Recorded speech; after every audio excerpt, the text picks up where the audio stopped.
मेरे प्यारे देशवासियों, आज हम सब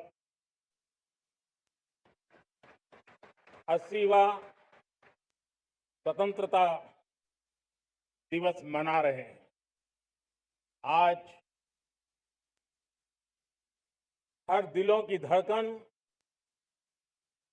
वंदे मातरम के नाद से गूंज रही। आज हर घर तिरंगा है, हर मन तिरंगा है और देश उत्साह और उमंग के साथ नए संकल्पों को लेकर के आज आगे बढ़ रहा है। आप सबको स्वतंत्रता दिवस की बहुत बहुत शुभकामनाएं।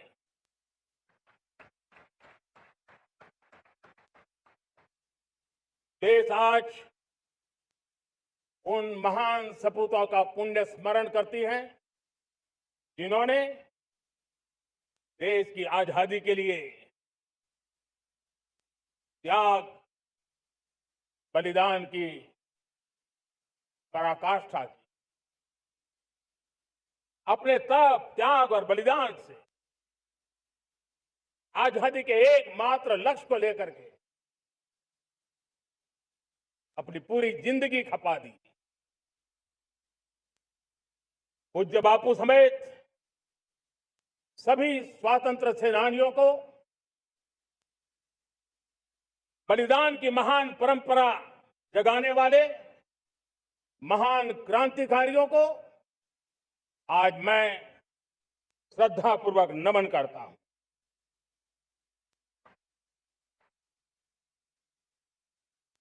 आज जो इस समारोह में उपस्थित है उन सब के लिए आज एक ऐतिहासिक पल भी है।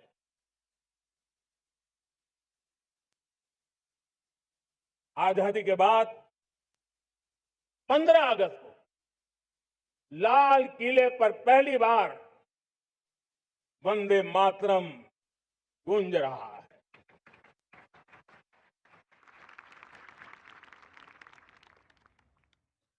आज जब हम देश के लोग वंदे मातरम के 150 वर्ष मना रहे हैं तो इससे बड़ा उत्तम अवसर क्या हो सकता है। मेरे प्यारे देशवासियों, पिछले दिनों देश के कुछ हिस्सों में बाढ़ का प्रकोप रहा, भूस्खलन का प्रकोप रहा, अनेक परिवार प्रभावित हुए। उनके दुख दर्द को हम भली भांति अनुभव करते हैं। पीड़ित परिवारों को मैं विश्वास दिलाता हूं कि हम और पूरा देश उनके साथ खड़े हैं। मेरे प्यारे देशवासियों, कोई भी राष्ट्र तब महान बनता है, तब अपनी सिद्धियों को प्राप्त करता है जब अपने सपनों, अपने संकल्पों और अपने सामर्थ्य के दम पर आगे बढ़ता है। मेरे देशवासियों, अब छोटे सपनों से चलने वाला नहीं, हमें बड़े सपने, क्योंकि बड़े सपने हमारी सोच को भी विस्तार देते हैं, हमारी सोच की क्षितिज को विस्तृत करते हैं। हमारे संकल्प दृढ़ होने चाहिए। जब संकल्प दृढ़ होता है तो कठिनाइयों से, आपदाओं के बीच से रास्ते निकालने का सामर्थ्य अपने आप उभर करके आता है।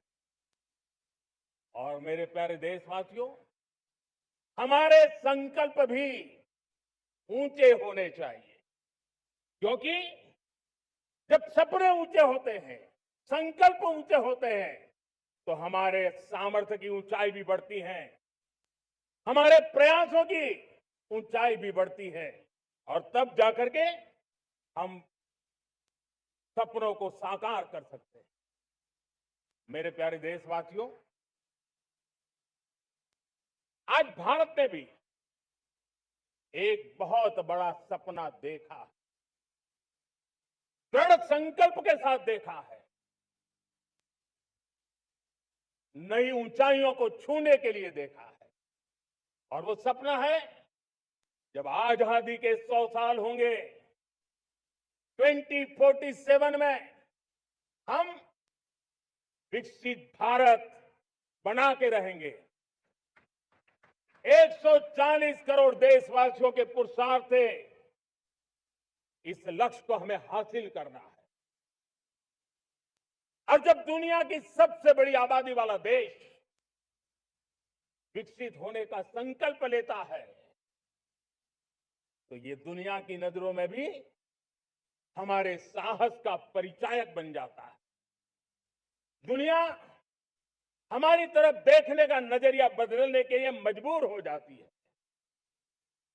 प्यारे देशवासियों, और मैं ऐसे ही नहीं कह रहा हूं, पिछले 12 वर्ष में देश के कोटि कोटि नागरिकों ने, दलित हो, पीड़ित हो, वंचित हो, आदिवासी हो, गांव में रहने वाला हो, शहर में रहने वाला हो, गरीब हो, मध्यम वर्ग का हो, युवा हो, बुजुर्ग हो, नारी हो, पुरुष हो, उत्तर हो, दक्षिण हो, पूर्व हो, पश्चिम हो, हर किसी ने पिछले 12 साल में एक संकल्प के साथ, समर्पण के साथ देश को नई ऊंचाइयों पर ले जाने में हर प्रकार से प्रयास किया है।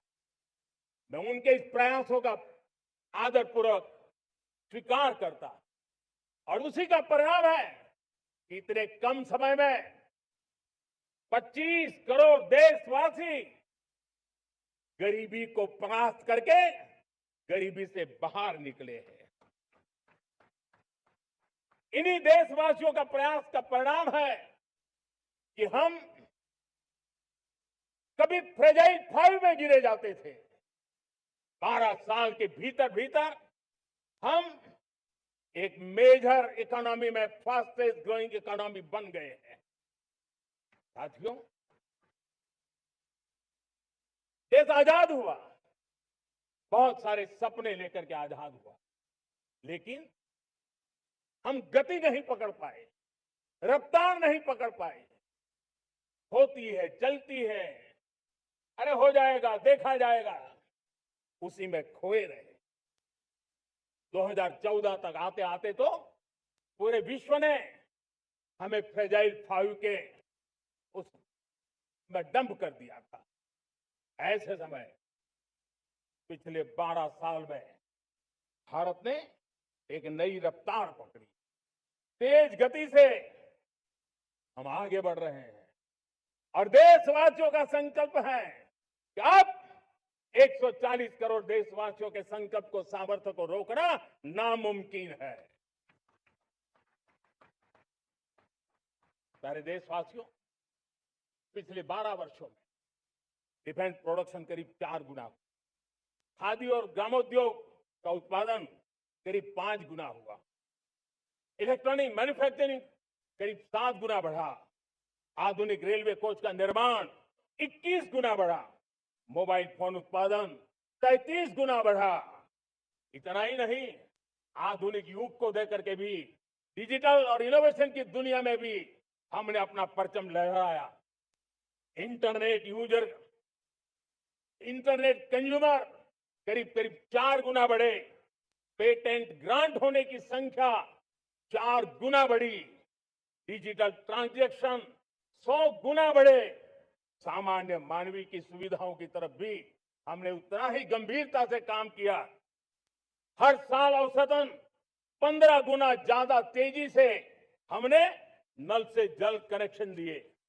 हर साल औसतन 6 गुनी ज्यादा रफ्तार से लोगों को गैस कनेक्शन दिए।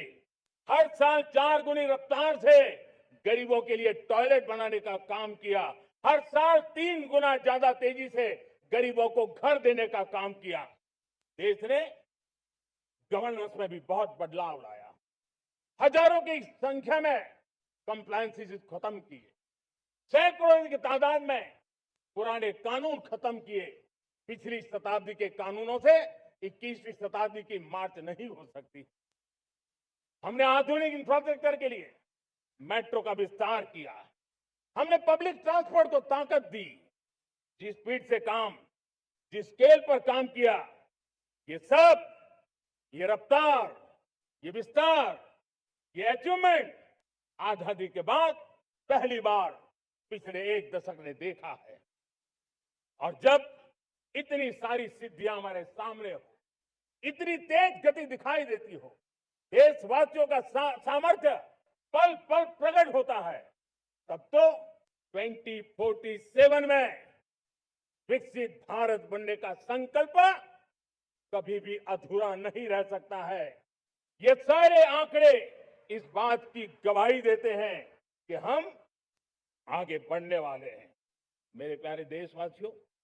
लेकिन उसके लिए आत्मविश्वास की जरूरत होती है, आत्मगौरव की जरूरत होती है, और साथ साथ आत्मनिर्भर भारत होना भी बहुत जरूरी होता है। और इसलिए बीते वर्षों में हमारा कन्विक्शन रहा है कि भारत को हमें अब दूसरे देशों पर निर्भर रह करके नहीं जीना है। हमें आत्मनिर्भर बनना चाहिए। दुनिया में बहुत कुछ मिलता है, सस्ता मिलता है, जल्दी मिल सकता है, लेकिन उससे हमारा सामर्थ्य तैयार नहीं होता, न हमारे सामर्थ्य की कसौटी होती है। और इसलिए हमें भी अपनी क्षमताओं को बढ़ाना है। अपने हितों की सुरक्षा हमें खुद को करनी है। और इसलिए आत्मनिर्भर भारत का संकल्प बहुत दृढ़ता के साथ हम लेकर के आगे बढ़ रहे हैं। मेक इन इंडिया, स्वदेशी, वोकल फॉर लोकल, इन सारे क्षेत्रों में आज हर भारतीय का मन जुड़ रहा है। मेरे प्यारे देशवासियों, मैं आपको एक उदाहरण देता हूं सेमीकंडक्टर का। देश आजाद होने के बाद विश्व में तो सेमीकंडक्टर की चर्चा हो चुकी थी, हमारे यहां भी बातें होती थी, लेकिन सेमीकंडक्टर का कोई बड़ा प्लान हम आगे नहीं बढ़ा पाए। और आज स्थिति क्या है? आज की डिजिटल दुनिया में, आज की टेक्नोलॉजी में चिप का महात्म्य हम समझते हैं। कोई भी इलेक्ट्रॉनिक गुड्स होगा, हमारे मेडिकल इक्विपमेंट होंगे, हमारे ट्रांसपोर्ट के रास्ते होंगे, हर किसी में चिप अनिवार्य है। और इस चिप के बिना दुनिया थम जाए ऐसी स्थिति पैदा हो। और इसलिए भारत ने आत्मनिर्भर होने की दिशा में अपना सेमीकंडक्टर प्लांट, बड़ा सेमीकंडक्टर प्लांट, 3 सेमीकंडक्टर प्लांट शुरू हो चुके हैं। और मुझे बताया गया है कि वहां जो प्रोडक्शन हो रहा है वो एक्सपोर्ट होना शुरू हो चुका है। और मैं देशवासियों को कहना चाहता हूं, आने वाले 7-8 वर्ष में और 5, 7 या 8 सेमीकंडक्टर प्लांट बहुत ही जल्द शुरू होने वाले। ये आत्मनिर्भर भारत हमें विकसित भारत की दिशा में जाने का महामार्ग देता। मेरे प्यारे देशवासियों, वैसे ये चर्चा क्रिटिकल मिनरल की हो रही है। पूरी टेक्नोलॉजी क्रिटिकल मिनरल पर निर्भर है। भारत इसमें भी अपने आप को सुरक्षित करने में जुटा हुआ है। क्रिटिकल मिनरल का लक्ष्य साझा किया जाए। नेशनल क्रिटिकल मिनरल ये हमने लॉन्च किया। बजट में क्रिटिकल मिनरल कॉरिडोर की हमने घोषणा की है। कई देशों के साथ एग्रीमेंट हो रहे हैं। विश्व के कई देश अब इस क्रिटिकल मिनरल के विषय में भारत के पर भरोसा करने लगे हैं। मेरे प्यारे देशवासियों, जैसे सेमीकंडक्टर की बात हो, क्रिटिकल मिनरल की बात हो, वैसे ही जिस टेक्नोलॉजी की दिशा में हम जा रहे हैं, दुनिया जा रही है, उसमें एनर्जी का महत्व और बढ़ता चला जा रहा है। अब एनर्जी के बिना भी नई दुनिया को चलाना मुश्किल है और इसलिए हमें चिप हो, एआई हो, डेटा सेंटर हो, हमें बहुत बड़ी मात्रा में बिजली की जरूरत होगी। एनर्जी सिक्योरिटी ये हमारे समय की मांग है और इसलिए हमने पहले से ही उस दिशा में एक के बाद एक मजबूत कदम उठाए हैं। एनर्जी सिक्योरिटी का एक बड़ा माध्यम है परमाणु ऊर्जा, न्यूक्लियर एनर्जी। हमने पार्लियामेंट में शांति एक्ट पास कर करके एक नए लक्ष्य तरफ जाने का रास्ता तय कर लिया है। 2047 तक हम 100 गीगावाट न्यूक्लियर पावर का लक्ष्य लेकर के चल रहे हैं। इसी एक दशक में हम 5 नए न्यूक्लियर रिएक्टर शुरू करने का लक्ष्य लेकर के चल रहे हैं।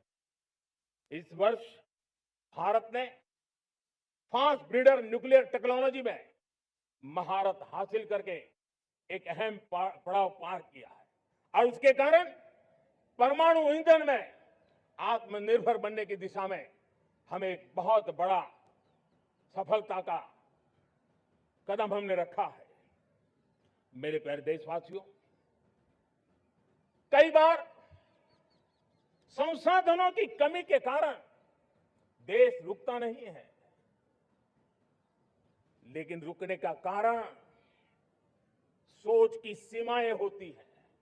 जब सोच बंद जाती है, सीमाओं में सड़ने लग जाती है, तब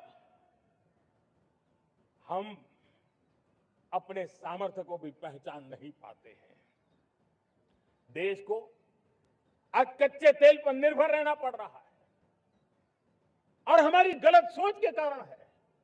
आप जान के हैरान हो जाएंगे, हमने समुद्री तट पे 99% हमारा समुद्री तट का पूरा हिस्सा ऐसी सोच के कारण नो गो एरिया घोषित करके रखा था। हमने ही समंदर के अंदर जाकर के एक्सप्लोरेशन न करने का निर्णय कर लिया था। ये सोच का दारिद्र्य था। हमने फैसला किया ये नहीं चल सकता। हमने उस 99% को, जो कभी नो गो एरिया हुआ करते थे, हमने उसको गो एहेड एरिया के रूप में खुला कर दिया है और अब हम समुद्र के भीतर भी एक्सप्लोरेशन करने की और नए नए भंडार खोजने की दिशा में हम प्रवृत्त है, हम प्रयास कर रहे हैं। हमने पिछले वर्ष उसी दिशा में एक महत्वपूर्ण कदम रखते हुए समुद्र मंथन की घोषणा की थी और पिछले दिनों हमने 85,000 करोड़ रुपए इस काम के लिए आवंटित करके काम को गति देने का निर्णय कर लिया है। मेरे प्यारे देशवासियों, एनर्जी सिक्योरिटी, इसका मैंने कहा कि हमें ऑल्टरनेट स्रोतों की तरफ भी पूरी शक्ति लगाना बहुत जरूरी है और इसलिए ऊर्जा का सही इस्तेमाल बढ़ाते हुए भारत इसी दिशा में आज तेजी से काम कर रहा है। 2014 से पहले, मतलब आज से 12 साल पहले, हमारे देश में सिर्फ 70 शहरों में पाइप से गैस की व्यवस्था थी, पाइप से गैस डिस्ट्रीब्यूशन होता था। 12 साल में इन 70 शहरों को हमने 700 शहरों तक पहुंचा दिया है। ये होती है रफ्तार, ये होता है विस्तार। 2014 के पहले मुश्किल से 20-22 लाख घरों में पाइप से गैस पहुंचता था। आज 1.25 करोड़ घरों में पाइप से गैस पहुंचाने का काम हो रहा है। 12 वर्ष पहले देश में सोलर एनर्जी की कैपेसिटी सिर्फ 2 गीगावाट थी। 2 गीगावाट, आज 160 गीगावाट हमने प्राप्त किया है लक्ष्य। मेरे प्यारे देशवासियों, मैं एक और जानकारी देता हूं। हमने इसका लाभ देश के मध्यम वर्ग को, सामान्य परिवार को मिले, इस तरफ भी उतना ही ध्यान केंद्रित किया। हमने पीएम सूर्यघर मुफ्त बिजली योजना चालू की और आज मुझे संतोष है कि इतने कम समय में 50 लाख घरों का सोलर एनर्जी का काम हम आंकड़ा पार कर चुके हैं। तेजी से चल रहा है और इसके कारण हजारों घरों का बिजली बिल 0 हो गया है। हजारों घर अपनी बिजली का उपयोग करने से अतिरिक्त बिजली आज बेच करके कमाई कर रहे हैं। हर परिवार को हम इस काम के लिए 80,000 रुपया सरकार की तरफ से एक एक परिवार को मदद दी जा रही है, तब जाकर के हम इस काम को पूरा कर रहे हैं। मेरे प्यारे देशवासियों, आपको जानकर के हैरानी होगी, ये जो हमारी रेलवे है उसका इलेक्ट्रिफिकेशन का काम हमारे देश में 1925 में शुरू हुआ था।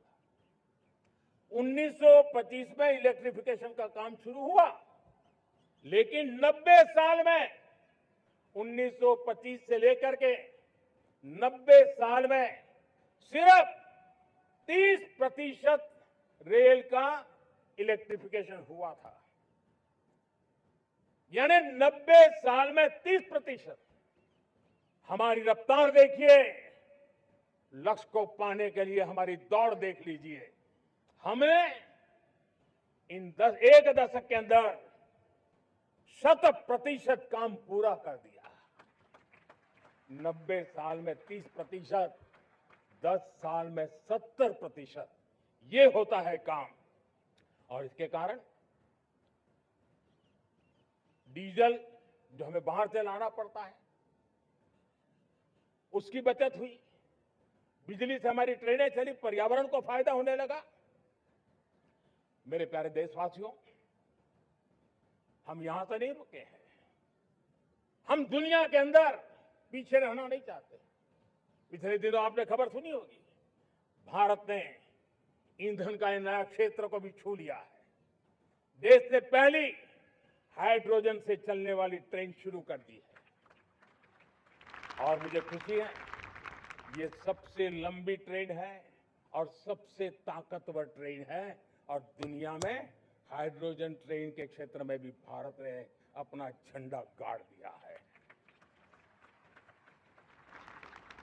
प्यारे देशवासियों, पिछले 10-12 साल हम लगातार 2047 के लक्ष्य को पाने के लिए दौड़ रहे हैं, एक के बाद एक सोपान सिद्ध कर रहे हैं। हमने सोचा भी नहीं था कि हमें इसमें भी कुछ मुसीबतों का झेलना पड़ेगा। पिछले 10-12 वर्ष में कितने संकटों का सामना करना पड़ा। कोरोना जैसी वैश्विक महामारी ने पूरी दुनिया को चिंता में डाल दिया था, सारी व्यवस्थाएं चरमरा गई थी। कोरोना से बाहर निकले, युद्ध की विभीषा की खबरें आने लगी, कहीं यूक्रेन तो कहीं पश्चिम एशिया, हर जगह पे तनाव का माहौल। और पता नहीं भविष्यवेत्ताओं ने तो न जाने क्या क्या घोषणाएं कर दी थी। देश को डराना, देश को भयभीत रखना, देश को चिंतित रखना, इसी में कुछ लोगों को आनंद आता है। वैक्सीन नहीं मिलेगी, कोविड में लोग बचेंगे नहीं, कुछ भी नहीं होने वाला। वेस्ट एशिया का क्राइसिस आया, पेट्रोल पंप पे पेट्रोल नहीं मिलेगा, गैस नहीं मिलेगा, डीजल नहीं मिलेगा, फर्टिलाइजर नहीं मिलेगा। सारी दुनिया भर की अफवाहें फैला करके भारत के लोगों को भयभीत करने का, डराने का, चिंता के अंदर डुबो देने का कुछ लोगों को आनंद आ रहा था। लेकिन देश ने देख लिया कि पिछले 10-12 साल की सुविचारित योजनाएं रंग ला रही है और हम इतने बड़े संकट के बावजूद भी नागरिक देवो भव के मंत्र को लेकर के जीते हुए भारत ने जो तैयारियां की थी एक के बाद एक कदम उठाया था। सोचा नहीं था कि संकट आएगा, लेकिन उस संकट के समय में ये सारी चीजें काम आ गई और आज देश में गैस भी है, पेट्रोल भी है, यूरिया भी है। हम अपनी ताकत के ऊपर खड़े हो रहे, चल रहे हैं। मेरे प्यारे देशवासियों, दुनिया के इन संकटों का प्रभाव हर किसी पर हुआ, हम भी अछूते नहीं। यूरिया के दाम दुनिया में 3,000 रुपया पहुंच गए एक बोरी का। आज भी हम मेरे देश के किसानों को वो बोझ सहने के लिए मजबूर नहीं कर रहे। सरकार अपने कंधों पर वो बोझ उठा रहा है और दुनिया से जो 3,000 रुपया में यूरिया का बोरा हमें मिलता है, वो हमारे किसानों को हम सिर्फ 300 रुपये में दे पाते हैं। इतना ही नहीं, डीएपी आज दुनिया में बाजार 5,000 पहुंच चुका है, लेकिन मेरे देश के किसानों को दिक्कत ना हो, इसलिए 1,350 रुपए में आज भी डीएपी देने का काम हम कर रहे हैं। मेरे प्यारे देशवासियों, एक समय था जब मैं आत्मनिर्भरता की बात कर रहा था तो कुछ लोग एयर कंडीशन चैम्बर में बैठ करके सोचने वाले लोग हमें बता रहे थे ग्लोबलाइजेशन का क्या होगा। लेकिन दुनिया देख रही है कि पिछले एक दशक में ऐसा लग रहा है कि दुनिया ने ग्लोबलाइजेशन बोलना ही बंद कर दिया है। जहां से ग्लोबलाइजेशन की आवाज आती थी वो बंद सुनाई नहीं देती है। दुनिया का हर देश अपनी अपनी संभालों के मिजाज की तरफ गया है। लेकिन दुर्भाग्य से इस संकट के कालखंड में कुछ लोगों ने अपना रुतबा दिखाने के लिए संसाधनों को वेपनाइज करने का खेल खेला है। दुनिया अपने पास जो कुछ भी है उसको वेपनाइज करने में लगी है। संसाधनों का वेपनाइज, रिसोर्स का वेपनाइज, पेट्रोल, डीजल, फर्टिलाइजर, दवाइयां, टेक्नोलॉजी की चिप्स, इतना ही नहीं, भूभाग को भी वेपनाइज किया जा रहा है। मुझे और ऐसे समय अगर हम आत्मनिर्भरता मंत्र को लेकर 10 साल सही दिशा में न चले होते तो हम कल्पना कर सकते हैं कि ऐसी चुनौतियों का मजबूती से मुकाबला कैसे करते हैं। और हमारी तैयारियां निरंतर बढ़ती जा रही है। मेरे प्यारे देशवासियों, दूसरी तरफ आज भारत का प्रोफाइल पूरी तरफ बढ़ रहा है। आज भारत दुनिया के लिए एक स्वीकृत और सम्मानीय देश के रूप में बन रहा है।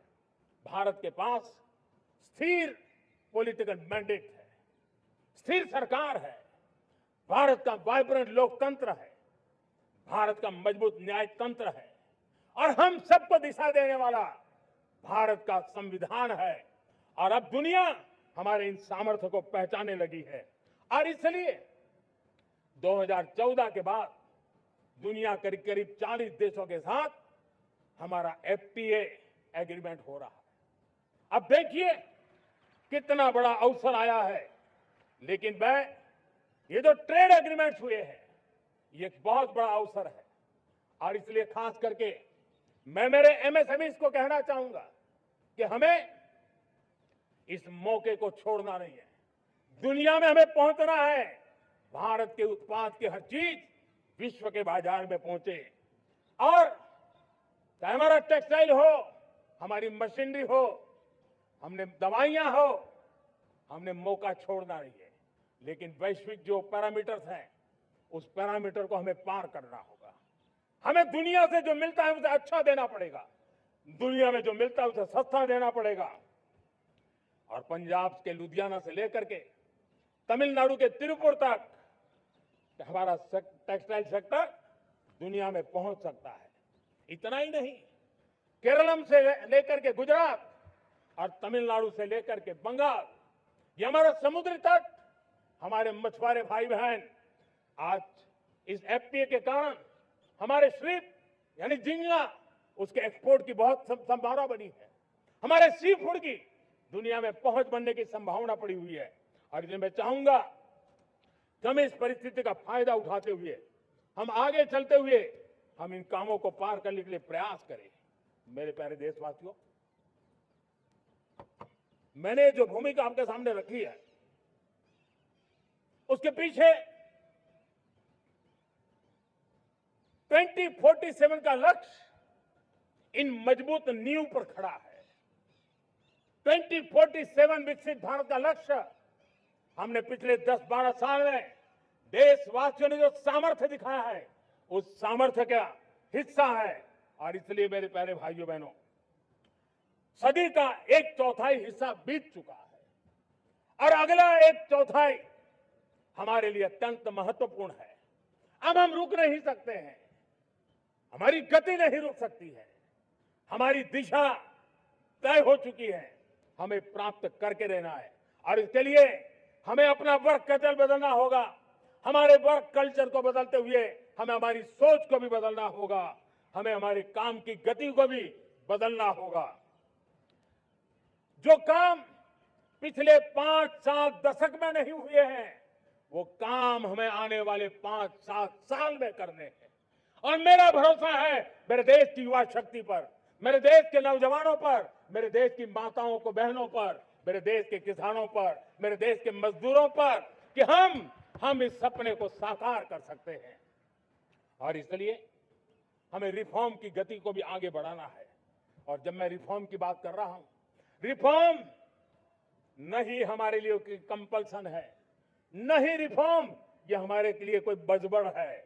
हमारे लिए रिफॉर्म ये कन्विक्शन है। आउट ऑफ कन्विक्शन हम रिफॉर्म एक्सप्रेस पर चल पड़े हैं और हम आने वाले दिनों में भी नेक्स्ट लेवल रिफॉर्म की ओर बढ़ने वाले हैं।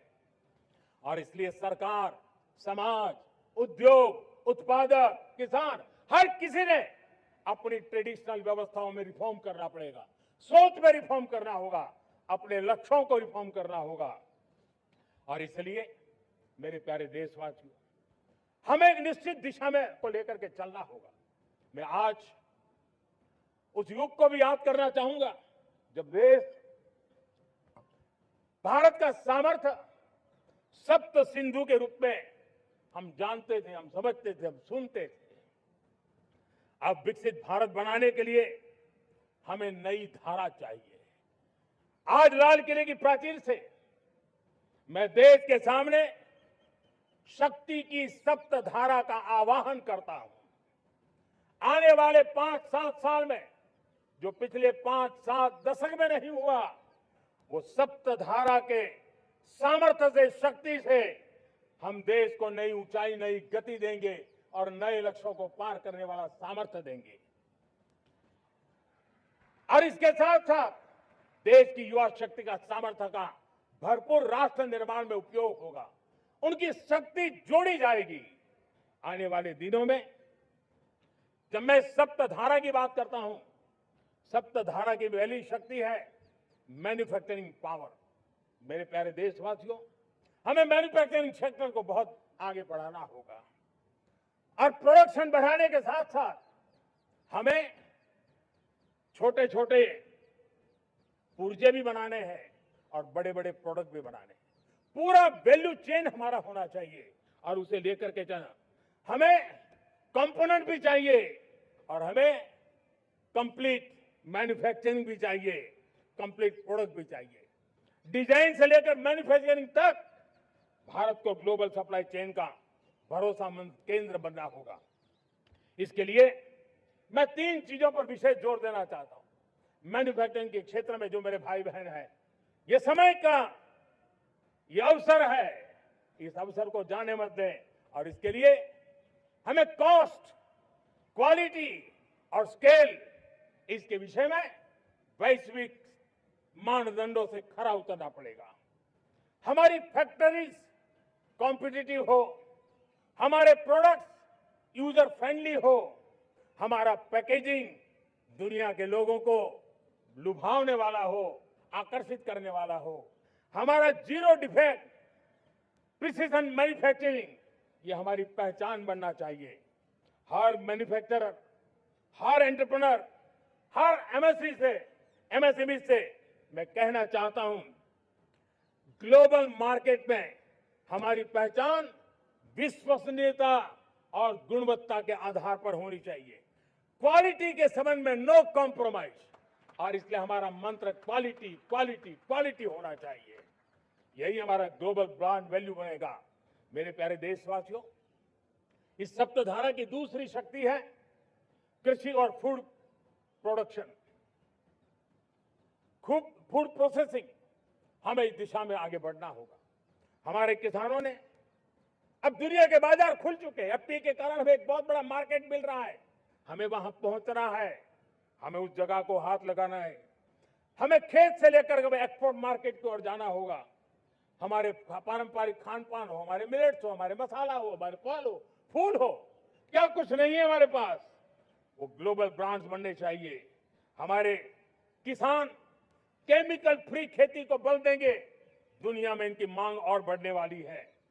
और जो ग्लोबल पैरामीटर्स के अंदर हर प्रकार से सिद्ध होने वाले हमारे एग्रो प्रोडक्ट होंगे, तो दुनिया में हम आसानी से पहुंच पाएंगे। मेरी सप्तधारा की तीसरी शक्ति है टेक्नोलॉजी और इनोवेशन। मेरे प्यारे देशवासियों, आज जमाना एआई का है, क्वांटम का है, स्पेस का है, रोबोटिक्स का है, डेटा सेंटर्स का है। पूरी तरह एक नया क्षेत्र खुल चुका है। और इमर्जिंग टेक्नोलॉजी ये भी हर पल हमें चुनौती दे रही है। और इसलिए देश को दुनिया के लिए मार्केट नहीं बना देना, हमें इनोवेशन का हब बनना है। हमने यूपीआई और डिजिटल पब्लिक इंफ्रास्ट्रक्चर में लोहा मनवा लिया है, हमारी ताकत का परिचय करवा दिया है। अब भारत को डिजिटल पब्लिक टेक्नोलॉजी उसको भी दुनिया के कोने कोने तक पहुंचाना है। भारत को नेक्स्ट जनरेशन कम्युनिकेशन टेक्नोलॉजी में लीड करना है। मेड इन इंडिया 6G हर कोने में पहुंचे, ये हमारा लक्ष्य होना चाहिए और हमें उसमें तेजी करनी चाहिए। और इसके लिए हमारा प्रयास कम नहीं होना चाहिए। सप्तधारा की चौथी शक्ति है गति शक्ति। ये गति शक्ति, देश के अंदर सीमलेस फास्ट कनेक्टिविटी पर हमें बल देना होगा।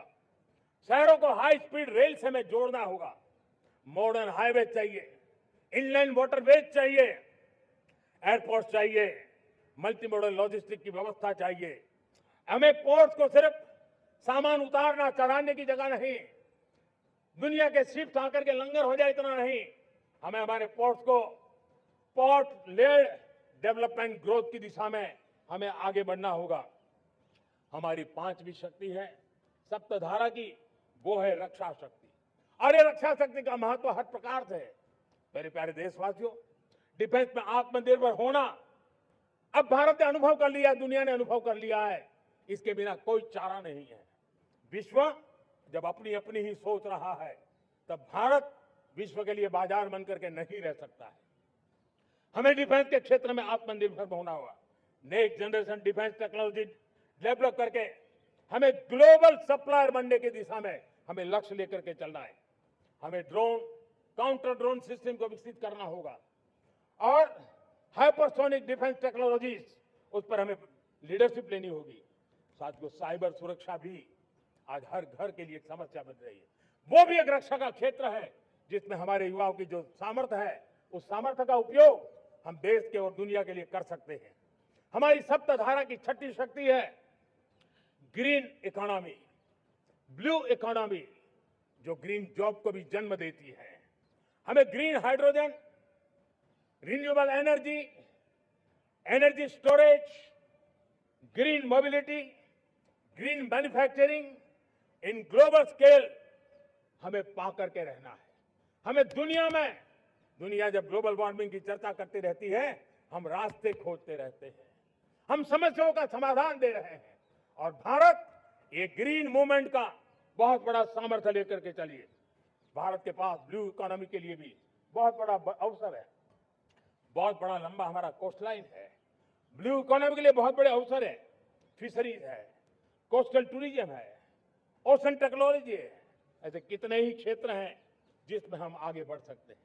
मेरे प्यारे देशवासियों, भारत सप्तधारा की जब बात करके लेकर चला है, तब हमारी सातवीं धारा है और दुनिया के लिए इसका अपना भी एक महत्व है, और वो है भारत का सॉफ्ट पावर। भारत के सॉफ्ट पावर की ताकत है। आज योग ने पूरी दुनिया को भारत के साथ जोड़ के रखा हुआ है। योग दुनिया के लिए एक ऊर्जा बनता जा रहा है, भारत के लिए विश्वास का बड़ा कारण बनता जा रहा है। जिस भारत के पास आस्था के केंद्र हो, जिस भारत के पास आयुर्वेद हो, जिस प्रकार से भारत के पास होलिस्टिक हेल्थ केयर की व्यवस्था हो, हील इन इंडिया का मूवमेंट हो, हम दुनिया के अंदर हमारे सामर्थ्य को लेकर के जा सकते हैं।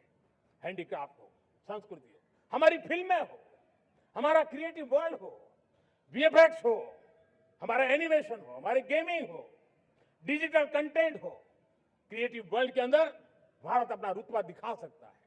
हमने उसको वैश्विक सामर्थ्य के रूप में विकसित करना होगा। आज भारत ने वेव समिट को एक बहुत बड़ी ताकत दी है। दुनिया धीरे धीरे भारत का ये जो world audio visual and entertainment summit है उसकी राह देखता रहता है और वो भारत के सॉफ्ट पावर को, भारत के क्रिएटिव दुनिया को परिचित करेगा। मेरे प्यारे देशवासियों, भारत के पास विशाल वन्य संपदा है, हमारे पास 100 से ज्यादा नेशनल पार्क है, क्षमता बहुत है, लेकिन विदेशी टूरिस्टों को आकर्षित करने में हम कम पड़े हैं। हमें मौका है हमारे सॉफ्ट पावर के माध्यम से दुनिया के टूरिस्टों को भारत के लिए आकर्षित करने का। हमारा सामर्थ्य में दुनिया को दिखाना है।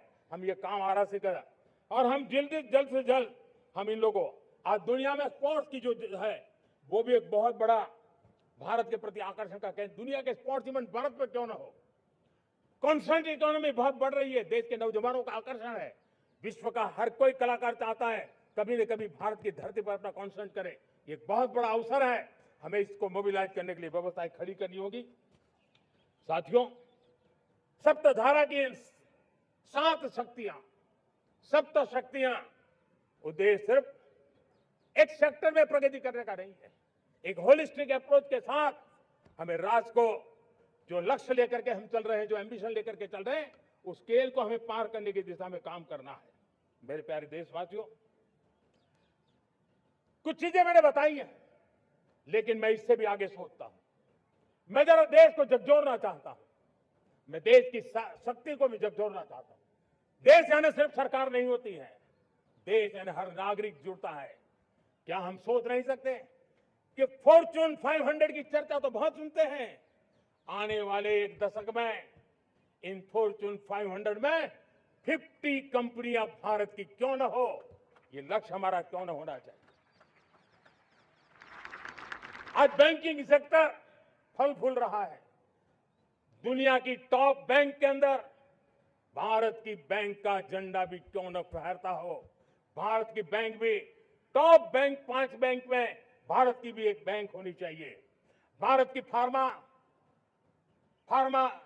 की दिशा में हमने बहुत काम किया है, लेकिन समय की मांग है कि दुनिया की 5 बड़ी फार्मा कंपनियों में भारत की भी 1-2 फार्मा कंपनियों का नाम गूंजना चाहिए। भारत उसमें अपना स्थान बनाना चाहिए। लॉ फर्म्स होते हैं, रेटिंग एजेंसी होती है। क्या समय की मांग नहीं है कि ग्लोबल लीडरशिप अब हमारे हाथ में होनी चाहिए। टैलेंट है, सामर्थ्य है, हमारा लंबा इतिहास भी है, भाषाओं पर हमारा प्रभुत्व है, हमें विश्व में पहुंचना चाहिए। हमारी कोई कंसल्टिंग फर्म, अकाउंटिंग फर्म दुनिया के टॉप फर्म्स के अंदर क्यों नहीं होनी चाहिए। भारत की टेक्नोलॉजी कंपनियां दुनिया के अंदर सिरमौर हो, यह हमारा लक्ष्य होना चाहिए। हमारे ऐसे ब्रांड हो जिससे दुनिया आकर्षित होती हो, हमारे ब्रांड हमारे देश की पहचान हो और विश्व के लिए एक डेस्टिनेशन बन जाए, उस दिशा में हमें काम करना है। और इसके लिए मैं राज्य सरकारों को कहना चाहता हूं, मैं स्थानिक स्वराज की संस्थाओं को कहना चाहता हूं, भारत सरकार का भी यह दायित्व है कि हमें हमारे रिफॉर्म की गति बढ़ानी होगी। हमें 2047 के लक्ष्य के अनुरूप हमारी व्यवस्थाओं को विकसित करना होगा। हमें बीते हुए काल के नीति नियमों से नहीं चल सकते, हमें आने वाले सपनों के हिसाब से नीति नियमों को गढ़ना होगा। और इसको अगर हम करेंगे तो मुझे पूरा विश्वास है और मैं देशवासियों को भरोसा देता हूं, इसी रास्ते मेहनत में कोई कमी न करते हुए हम विकसित भारत का सपना पार करके रहेंगे। हमें सबको मिलकर के चलना है, केंद्र सरकार हो, राज्य सरकार हो, इंडस्ट्री हो, हम सब ने मिलकर के आगे बढ़ना है। हमें रिफॉर्म्स करते रहना है, रिफॉर्म्स को आगे बढ़ाते रहना है। और मैंने पहले भी कहा था, हम रिफॉर्म कंपल्सन से नहीं, कन्विक्शन से कर रहे हैं, लक्ष्य को प्राप्त करने के लिए कर रहे हैं। मेरे प्यारे देशवासियों, जब मैं विकसित भारत की बात कर रहा हूं, देश को तेज गति से आगे बढ़ाने की बात कर रहा हूं, उसका सबसे बड़ा लाभार्थी कौन है? इन सारे प्रयासों का सबसे बड़ा साधक कौन है? अगर साधक है तो मेरे देश का युवा है, मेरे देश की युवा शक्ति है। विकसित भारत की यात्रा में युवाओं की बहुत बड़ी भूमिका है। इतना ही नहीं, विकसित भारत का सबसे बड़ा लाभार्थी भी मेरे देश का युवा है और इसलिए हमें विकसित भारत के लक्ष्य को युवाओं के साथ जोड़ करके आगे बढ़ाना है। युवाओं हमारी सर्वोच्च प्राथमिकता के साथ हमें आगे बढ़ना है। साथियों, पिछले 10-12 साल में उस दिशा में बहुत कुछ हुआ है। स्टार्टअप इंडिया अभियान, आज पूरे देश में 2.5 लाख से ज्यादा रजिस्टर्ड स्टार्टअप बन गए। देश के नौजवान खुद तो काम कर रहे हैं, अनेकों को रोजगार दे रहे हैं।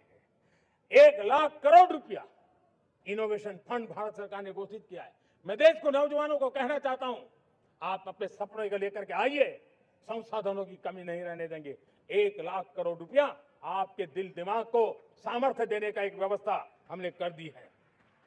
रिसर्च के नए अवसर मिले, डिजिटल इंडिया के नए सस्ते डेटा, ये युवाओं को सशक्त किया। दुनिया में सस्ता डेटा कहीं है तो भारत की धरती पर है और देश के नौजवानों को नई ताकत दी है। स्किल इंडिया हमने नेशनल प्रोग्राम बनाया है। स्पेस सेक्टर को हमने ओपन कर दिया। नेशनल ड्रोन पॉलिसी हमने बनाई है। खेलो इंडिया पॉलिसी बनाई है। 35 वर्षों तक एजुकेशन पॉलिसी नहीं थी, नई एजुकेशन पॉलिसी लेकर के आए हैं और इसका फायदा मिडिल क्लास के परिवारों को हुआ है। साथियों, 2004 से 14 आंकड़ा मुझे देना चाहिए आपको। 2004 से 14 हमारे देश में 350 से भी कम यूनिवर्सिटी थी और आज 10-12 साल के भीतर भीतर करीब 650 नई यूनिवर्सिटी जुड़ चुकी है। करीब 1000 का आंकड़ा हम पहुंच रहे हैं। 2014 के पहले मेडिकल की सिर्फ 400 सीटें हुआ करती थी, आज करीब 850 सीटें मेडिकल की हो रही है। इतना ही नहीं, अब विदेशी यूनिवर्सिटी भी भारत की धरती पर आ रही है। भारत के अंदर विदेशी यूनिवर्सिटी की डिग्री मेरे नौजवान को मिले, इसका प्रबंध भी हो चुका है। हमारे देश के युवा मन बचपन से ही टेक्नोलॉजी की तरफ आकर्षित हो, उस दिशा में हम काम कर रहे हैं और इसलिए हमने करीब 10,000 से अधिक अटल टिंकर की लैब छोटे छोटे बच्चों के हवाले कर दी है ताकि उनका इनोवेशन और टेक्नोलॉजी के अंदर उनका मन बने। 12 वर्ष युवा, हमने अनेक रास्ते खोले। हम स्टार्टअप ओपन कर दिया, आपने देखा होगा। भारत के प्राइवेट स्टार्टअप 28 साल की एवरेज उम्र के बच्चों ने, नौजवानों ने दुनिया में पहले ही ट्रायल में अपना सैटेलाइट लॉन्च कर दिया और रॉकेट लॉन्च कर दिया। उन्होंने बहुत बड़ा काम कर दिया साथियों। आज करीब 2.5 लाख से ज्यादा रजिस्टर्ड स्टार्टअप है। हमने पिछले दिनों एआई इंपैक्ट समिट किया था। एआई का विस्तार बहुत तेजी से बढ़ रहा है। लाल किले से मैं देश के नौजवानों के लिए घोषणा करना चाहता हूं। हमने तय किया है कि आने वाले 1 वर्ष में 1 करोड़ युवाओं को एआई स्किल के लिए ट्रेनिंग देने का हम काम करेंगे ताकि हमारा देश का नौजवान एआई की दुनिया में भी नेतृत्व करने का सामर्थ्य। मेरे साथियों, बायो इकोनॉमी एक नया क्षेत्र है। एक समय था 2014 के पहले सिर्फ 60,000 करोड़ रुपए का बायो इकोनॉमी का काम होता था। मेरे देश के नौजवान, आपने क्या कमाल कर दिया है। देखिए, नीतियां जब सही होती है, लक्ष्य जब साफ होता है, तो मेरे देश के नौजवान कैसा करके थे। बायो इकोनॉमी में देश की युवा शक्ति ने सामर्थ्य दिखाया। 2014 के पहले जो 60,000 करोड़ का कारोबार था, आज वो कारोबार बायो इकोनॉमी 20 लाख करोड़ पहुंच चुकी है। दोस्तों,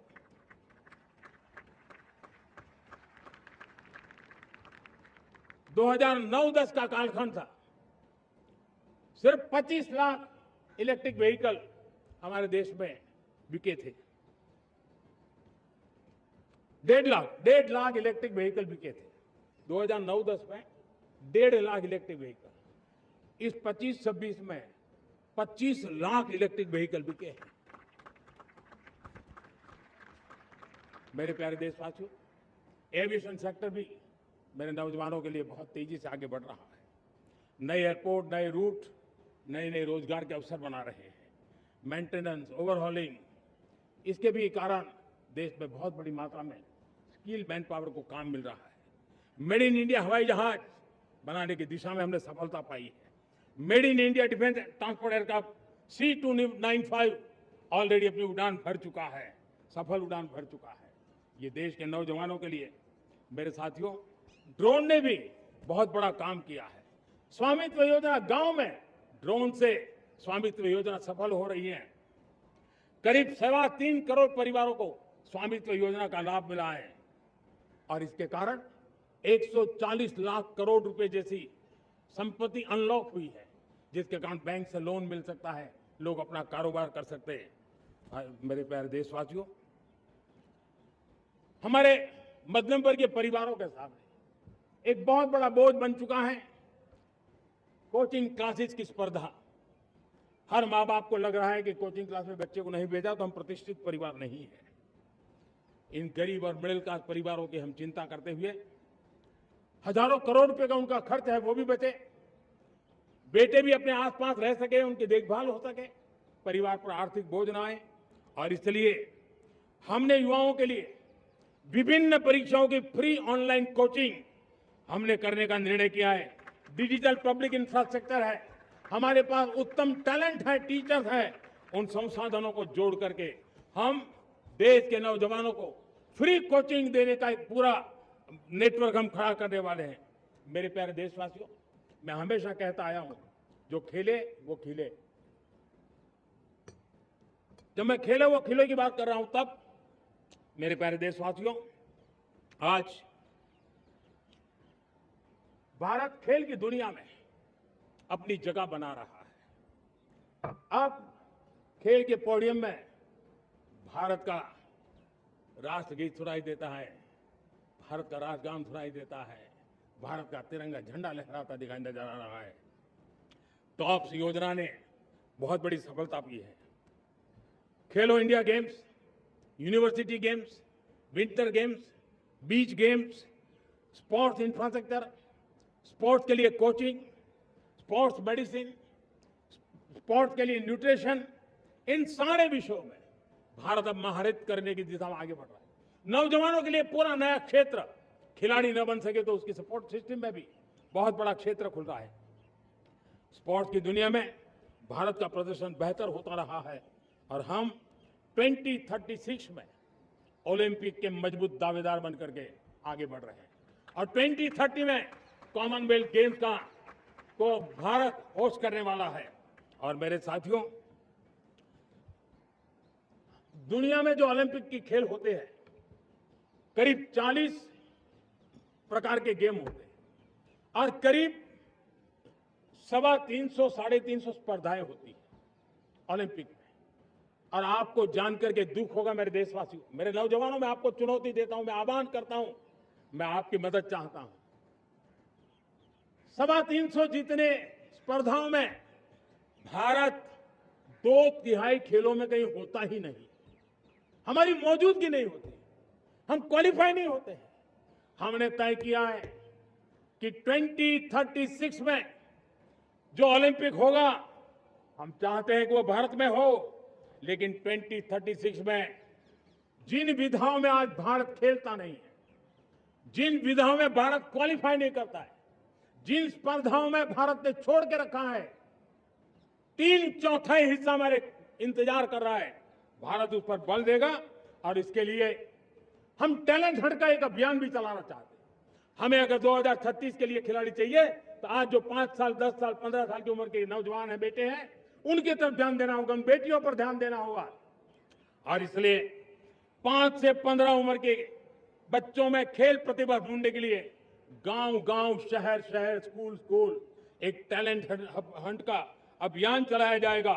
बच्चों की प्रतिभा को देखा जाएगा और फिर उनको स्पेशल ट्रेनिंग दे करके देश के लिए खेलने वाले अच्छे खिलाड़ी बनाए जाएंगे। मेरे प्यारे युवा, देश के सामने, देश के नौजवानों के सामने नशा एक बहुत बड़ा संकट बनता जा रहा है। नशा मुक्त भारत, ये हम सबका सामूहिक दायित्व होना चाहिए। हमारे उज्जवल भविष्य के लिए हमारी युवा पीढ़ी मजबूत हो, हमारा युवा सामर्थ्य हमारे देश के लिए काम आए। इसलिए नशा मुक्त भारत पिछले दिनों माय भारत के वॉलंटियर्स ने, देश के एनजीओ ने, देश के सामाजिक सांस्कृतिक संगठनों ने, देश के आध्यात्मिक पुरुषों ने मिलकर के नशा मुक्त भारत का 100 सप्ताह का एक कार्यक्रम तय किया है। 100 सप्ताह तक एक अभियान चलने वाला है। मैं हर परिवार को कहना चाहता हूं कि आप भी इस अभियान का हिस्सा बने, आप इसके साथ जुड़िए और देश के नशा मुक्त भारत के सपने को पूरा करने के लिए आप आगे आइए। मेरे प्यारे देशवासियों, 21वीं सदी में दशकों पुरानी जो चुनौतियां हैं, उन चुनौतियों को खत्म करना बहुत अनिवार्य है। नक्सलवाद, माओवाद लाखों युवाओं के भविष्य को तबाह कर दिया, अनेक माताओं के दुर्बल नौजवानों को छीन लिया, बर्बाद कर दिया, हर मां बाप के सपनों को चूर चूर कर दिया। इस नक्सलवाद ने 4 दशक तक हिंदुस्तान के बहुत बड़े हिस्से को, बहुत बड़ी आबादी को दबोच करके रखा था, बंदूक के नोक पर दबोच करके रखा था, संविधान की धज्जियां उड़ा दी थी और देश के सामान्य नागरिकों की रक्षा में 3,500 से ज्यादा हमारी पुलिस के, सुरक्षा बल के जवान शहीद हो गए। युद्ध के अंदर जितने सैनिक मरते हैं, उससे ज्यादा हमारे पुलिस जवानों को जान की बाजी लगानी पड़ी ताकि देश के सामान्य मानवी को सुरक्षा मिले। ये नक्सलवाद ने धरती को लहूलुहान कर दिया था। 2014 में आपने जब हमें मौका दिया, उसी दिन हमने संकल्प लिया था कि हम देश को नक्सलवाद से मुक्त करेंगे। और आज मुझे खुशी है कि नक्सली माओवादी हिंसा आखिरी सांस भी शायद रहने की अब तो ताकत नहीं रही है।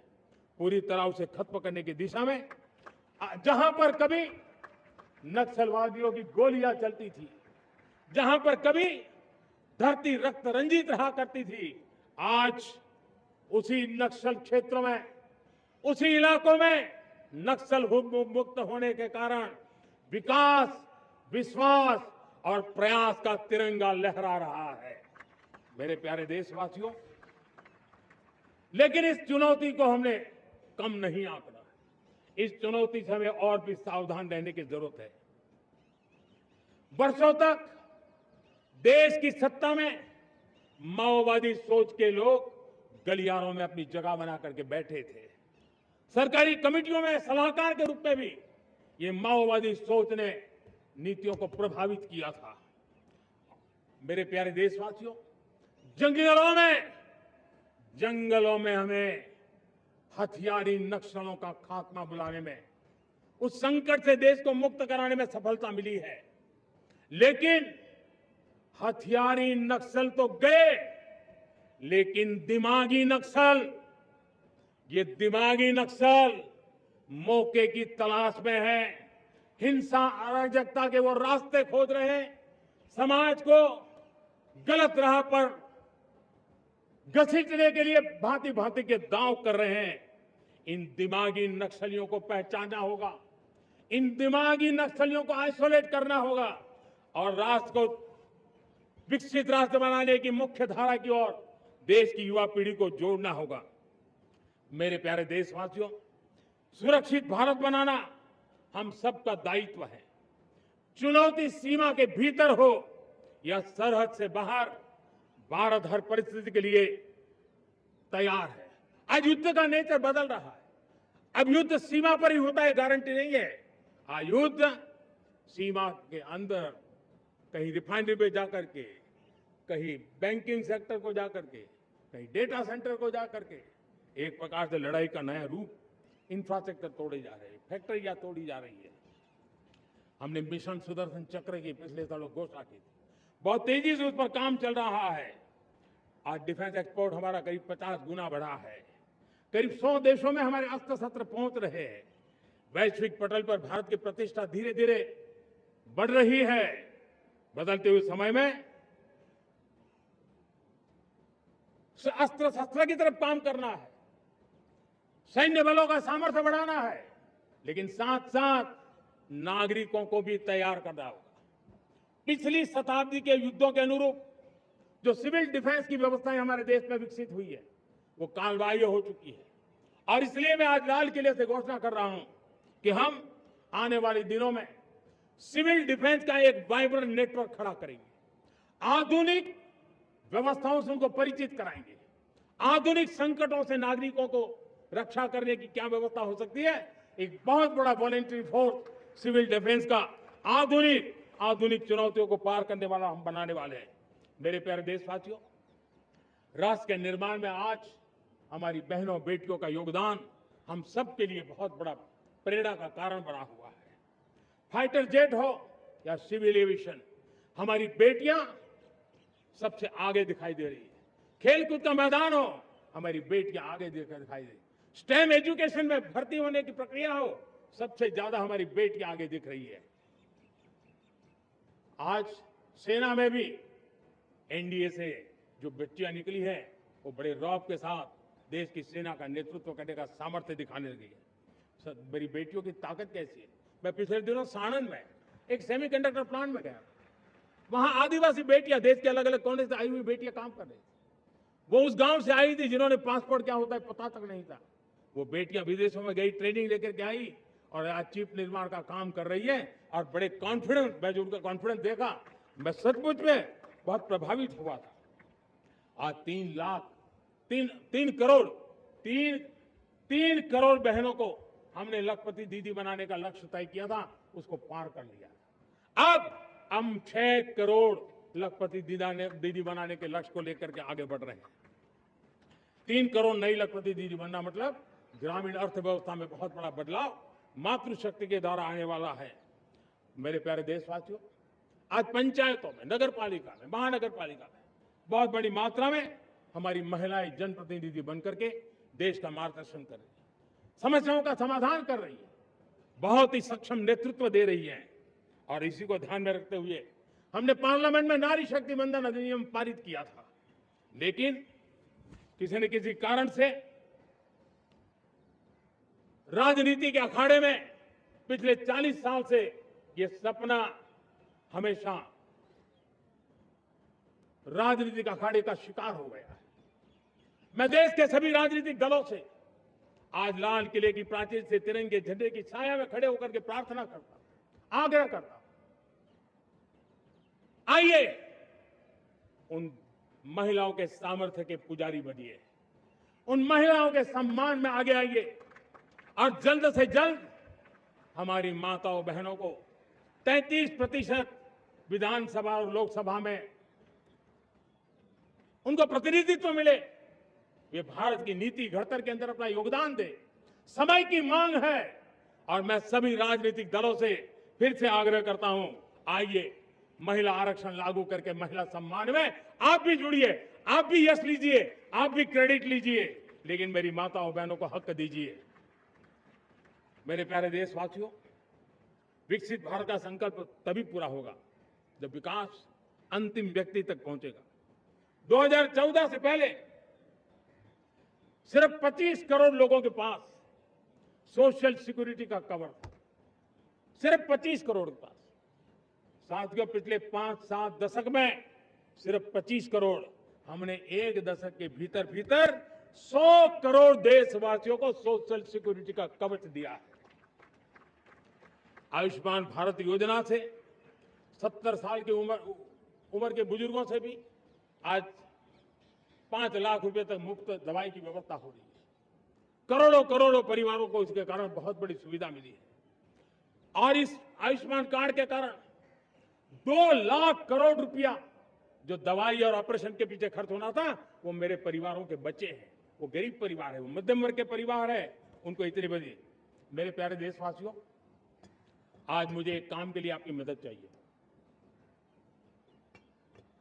मैं आप सबसे एक मदद मांग रहा हूं। सभी नौजवानों से मैं चाहता हूं कि आप इसका नेतृत्व करिए। आपका 1 या 2 घंटे देश को बहुत बड़ी शक्ति देने वाले हैं। आपको लगेगा ये 1-2 घंटे में मैं देश की क्या शक्ति, मैं बताता हूं, आप बहुत बड़ी शक्ति बनने वाले हैं। और इसलिए हर घर में वातावरण बने।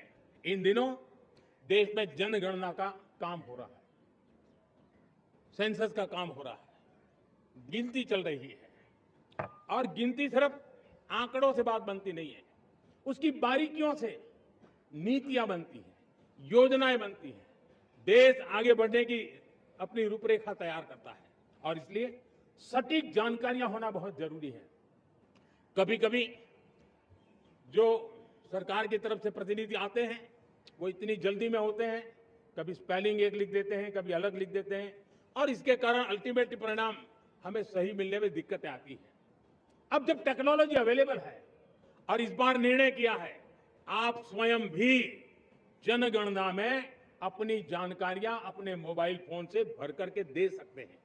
बाद में कोई बाबू आएंगे, कोई प्रतिनिधि आएंगे, आपसे चर्चा करेंगे, लेकिन आप परिवार के सब बैठ करके अगर डिजिटली अपना रजिस्ट्री करवा दे, सारी बारीकियां, स्पेलिंग में भी गलती ना हो, कोई भी जानकारियों में गलती ना हो, आप जितनी परफेक्ट जानकारी देंगे देश को आगे बढ़ने में बहुत बड़ी मदद मिलेगी।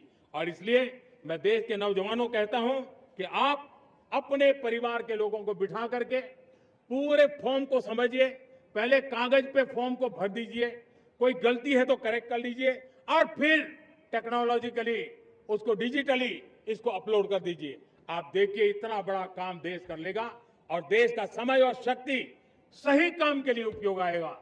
और इसलिए मेरे देश के नौजवानों को जनगणना के इस काम में सक्रियता से जुड़ने के लिए मैं आग्रह करता हूं। मेरे प्यारे देशवासियों, मैंने लाल किले से पंच प्राण की बात कही थी। इस पंच प्राण ने देश को अपने आत्मगौरव की ओर लेकर के आगे बढ़ने का, लक्ष्यों को पार करने के सामर्थ्य के साथ आगे बढ़ने का एक बहुत बड़ा संबल दिया है। हमें गुलामी की मानसिकता हर पल मिटाते ही रहना है। जिस भारत का सपना नेताजी सुभाष चंद्र बोस ने देखा था, बाबा साहब आंबेडकर ने देखा था, पंडित नेहरू ने देखा था, सरदार पटेल, भगत सिंह, सुखदेव राजगुरु ने देखा था, डॉक्टर श्यामा प्रसाद मुखर्जी ने देखा था, भगवान बिरसा मुंडा ने देखा था, ज्योतिबा फुले ने देखा था, उन सब से प्रेरणा लेकर के हम आगे बढ़े। इस संकल्प को हम दोहराए, स्वयं से ऊपर राष्ट्र का हित हो, स्वयं से ऊपर राष्ट्र का हित हो और कर्तव्य ही हमारी पहचान हो। मैं सभी देशवासियों से कहूंगा, समय हमारा है। मैं सभी देशवासियों को कहूंगा, समय हमारा है, अवसर हमारा है, संकल्प हमारा है। आइए सपनों को संकल्प बनाए, संकल्प को सामर्थ्य बनाए और सामर्थ्य को सफलता में बदल के रहे। आइए हर कदम को विकास का कदम बनाए, कदम से कदम मिलाए, मन से मन मिलाए, लक्ष्य से जुड़े रहे। एक दीप से जले दीप हजारों, आओ मिलकर विकसित भारत बनाएं। इसी एक भावना के साथ इस मंगल पर्व पर आप सबको अनेक अनेक शुभकामनाएं। मेरे साथ बोलिए, भारत माता की, भारत माता की, भारत माता की, वंदे वंदे वंदे। बहुत बहुत धन्यवाद।